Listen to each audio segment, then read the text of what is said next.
मैं रविंद्र राणा से बात करता हूँ। मैं जी क्या करूँ, जी उनको घर बिठा दो आप।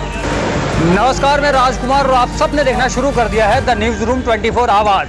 जम्मू में जिस तरीके से आसमान में बादल छाए हुए हैं, वैसे ही बीजेपी के से जब से लिस्ट निकली है उसके बाद बीजेपी दफ्तर के अंदर भी बादल छाए हुए हैं। और वो बादल जो है यहाँ के कुछ लोगों के हैं, और वो इसीलिए क्योंकि पहली लिस्ट जब पीएमओ से निकलती है और 44 सीटों पर बीजेपी अपने लोगों का नाम घोषित करती है कि ये लोग इन 44 सीटों से इलेक्शन लड़ेंगे, और उसके बाद में आधे से 1 घंटे के बीच वो लिस्ट डिलीट हो जाती है, गायब हो जाती है। और उसके बाद जब नई लिस्ट निकलती है और उसमें सिर्फ पहले फेज के लोगों का ही नाम सामने आता है। लेकिन उसके बाद लगातार पूरे बादल, पूरी बारिशें बीजेपी ऑफिस के अंदर लोगों की हो रही है, और वो इसीलिए क्योंकि बहुत सारे ऐसे लीडर हैं जो लगातार बीते कुछ समय से भाजपा के लिए काम कर रहे थे और जिन्हें उम्मीद थी इस बार कि जम्मू कश्मीर के अंदर 10 साल बाद जो असेंबली इलेक्शन होने जा रहे हैं उसमें उनका भी नाम होगा, लेकिन ऐसा नहीं हुआ। इससे पहले भी आपने देखा कि बीजेपी ऑफिस के अंदर जो है लगातार हंगामे हो रहे थे। अभी और भी जो लोग हैं जो राजेंद्र शर्मा जी के सपोर्ट में निकले हैं, जो एक्स मेयर यहाँ के रहे हुए हैं, इन्हीं से बातचीत करते हैं। सर, क्या नाम हुआ आपका? मेरा नाम राजेश शर्मा है।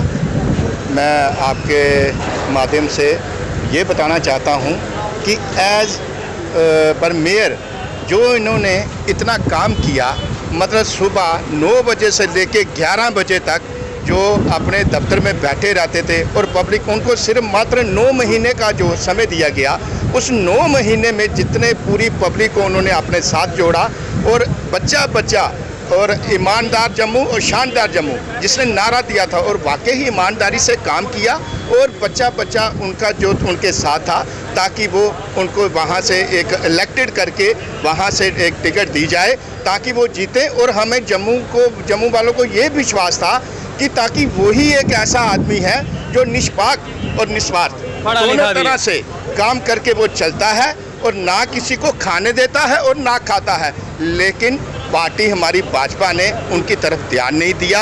हम पार्टी के कार्यकर्ता हैं, हमसे यही प्रार्थना थी, यही पार्टी से जो यहाँ पे बैठे हुए हैं रविंद्र राणा जी, अशोक कोल जी, कि उनका नाम बेचते, उनके नाम के लिए झगड़ा करते, ताकि उनको पार्टी जो है वो विश्वास दिलाती, ताकि वो जीत के पब्लिक के सामने आते, और पार्टी को जो पब्लिक है उनको विश्वास हो जाता कि वाकई ही हमें ऐसा ही कैंडिडेट चाहिए था जैसे राजेंद्र शर्मा जी की छवि है। धन्यवाद जी। क्या नाम है आपका? मैं अजय जंडियाल सर, आपका बहुत बहुत शुक्रिया। युद्धवीर सेठी का नाम जो है वहाँ से आया? नहीं, युद्धवीर का हमें कोई वो नहीं है। उनकी एज ए मेयर उनके साथ 5 MLA की सीटें जुड़ती हैं, तो उन्होंने इतना अच्छा काम किया हुआ कि हम चैलेंज करते हैं इस पार्टी को। हम कोई वो नहीं है, वर्कर नहीं है, हम एज ए वोटर आए हैं इनके लिए कि 5 असेंबली सीटें पड़ती हैं, 5 में से हम चैलेंज करते हैं किसी जगह उनको खड़े करके बता दीजिए। हम छाती ठोक के कहते हैं कि वो जीत जाएंगे। उनको इन्होंने ड्रॉप करके घर बिठा दिया। और टॉप के लीडर हैं, ईमानदार है, म्यूनसिपैलिटी में रह के चपरासी ईमानदारी से बाहर नहीं आ सकता। वो एज ए मेयर पाक साफ होकर बाहर निकले। 8 महीने के बजाय उन्होंने 16 महीने काम किया। सुबह 9 बजे से लेकर 12 बजे तक हम गवाही के देते हैं इस बात की। हम उनके साथ देखते थे कि कैसे काम करते हैं। 9 बजे सुबह बैठते थे, 12 बजे उठ के आते थे। पार्टी ने उनको इग्नोर कर दिया। जब नॉमिनेशन की बात हो रही थी उसमें उनका नाम था, लेकिन नाम था। बीच वाली बातें कुछ ऐसी हैं कि अब इनको RSS का उनका क्या हुआ आपस में। RSS नाम बेचती है, उनका नाम बेचती है, लेकिन यहाँ से नाम कर जाता है। बेची गई है, क्या पता उसका, हम क्या बोलेंगे। हम तो एज ए वोटर हैं, हम तो अच्छे लीडर की सपोर्ट करने के लिए आए हैं। ईमानदार जम्मू। आप ऐसा करिए, एक पार्टी में किसी वर्कर से पूछ लीजिए, कोई एक पैसे का दाग है उनके ऊपर? नो। फिर उनको मैं रविंद्र राणा से बात करता हूँ। मैं जी क्या करूँ, जी उनको घर बिठा दो आप। मैं घर बिठा आपसे कहा। हाँ, अभी मेरी बातचीत हुई उनके साथ। वो कह रहा है जी मुश्किल है। अगर ईमानदार बंदों का इस पार्टी में मुश्किल है तो फिर तो मैं भगवान ही जाने क्या होगा। मोदी साहब बोलते हैं सबका साथ, सबका विकास, सबका विश्वास। यहाँ तो विश्वास टूटता हुआ नहीं रहा है। कि मैं आपको चैलेंज कर रहा हूँ कि 5 की 5 सीटें MLA की जहाँ मर्जी खड़े कर दें उनको, हम छाती ठोक के कहते हैं कि वो जीत जाएंगे। तो ये कैसे डिनाई कर रहे हैं उनको? हम तो इस बात के लिए आए हैं। हमारा कोई ओहदा नहीं है पार्टी में, ना कोई वर्कर है, ना कोई हमारे पास कोई ओहदा पड़ा। हम एज ए वोटर इनसे पूछने आए हैं कि क्या प्रॉब्लम है, उनके इमेज में क्या प्रॉब्लम हो गई जो उनको बोलोगे घर बैठो आप।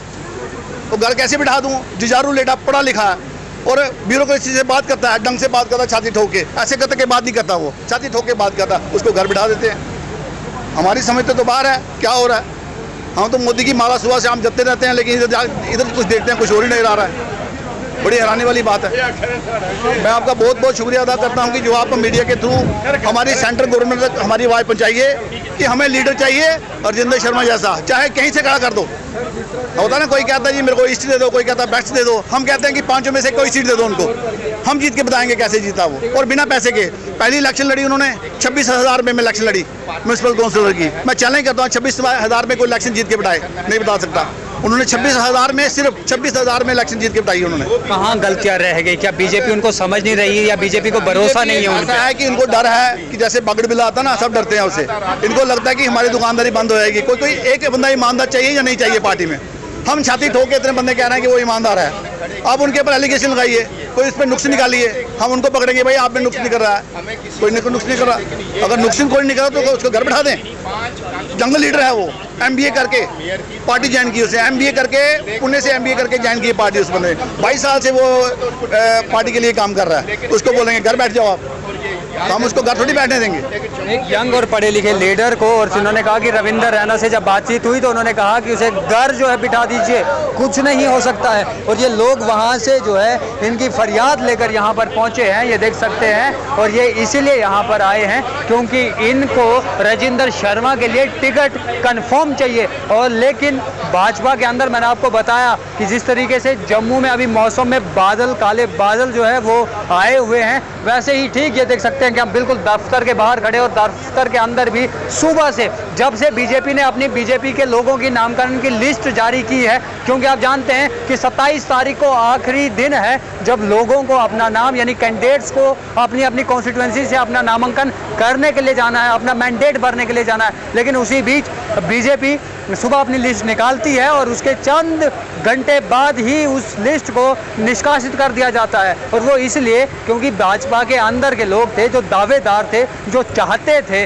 कि हम जो है हमें शायद मौका मिलेगा, जिन्हें जो है उन्हें उम्मीदें दे देकर जो है पार्टी के साथ खड़ा रखा था, उन्होंने डिनाई कर दिया कि जनाब अगर हमारा नाम नहीं तो हम बीजेपी के साथ नहीं। तो उसके बाद ये देखने को मिला कि एकदम से लिस्ट हटानी पड़ी, जहां पर नरेंद्र मोदी खुद, साथ में होम मिनिस्टर अमित शाह साथ में खुद, और रविंदर रैना जी यहां से वहां पर गए हुए थे और बातचीत कर रहे थे कि किसको जो है नॉमिनेशन देना है, किसको नहीं। और ये तमाम चीज़ें होने के बाद ऐसा हुआ कि जो लिस्ट आई उससे भाजपा के अंदर के लोग नाराज़ हो गए। आपको क्या लगता है ज़रूर कमेंट बॉक्स में अपनी राय अवश्य दीजिएगा। फिलहाल के लिए इतना ही। कैमरा वीडियो जर्नलिस्ट गगनदीप के साथ मैं राजकुमार, धन्यवाद।